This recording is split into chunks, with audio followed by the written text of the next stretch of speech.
পাখির বাসার থেকেও ভয়ানক অবস্থা আমার চুলের। না, এবার কিছু একটা করতেই হবে। চলো আজকে তোমাদেরকে আবারও অন্বেষার ম্যাজিক ওয়ার্ল্ডে নিয়ে যাই। প্রথমে ভেবেছিলাম স্ট্রেটনিং কিংবা স্মুথনিং করাবো, কিন্তু হেয়ারের কন্ডিশন দেখে অন্বেষা সাজেস্ট করলো botox or botoplastia. And meet my new friend খুশি।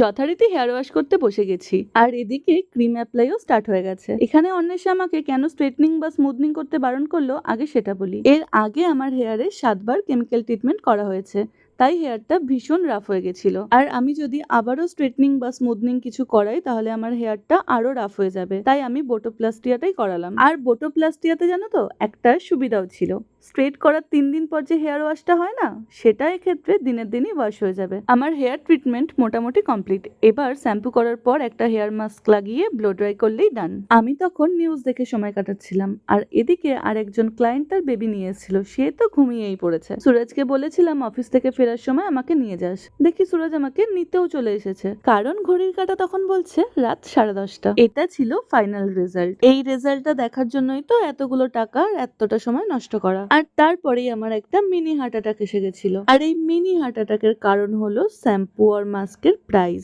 সত্যি কথা বলতে আমার ততটাও গায়ে লাগতো না, বাট আমি মাত্র 5 দিন আগেই স্ট্রেট করাবো বলে ম্যাট্রিক্সের যেই রেঞ্জটা আমি আগে ইউজ করতাম সেগুলো আবার রিস্টক করেছিলাম। এই হলো বোটোপ্লাস্টিয়া শ্যাম্পু আর বোটোপ্লাস্টিয়া মাস্ক, যার প্রাইস ছিল 2900।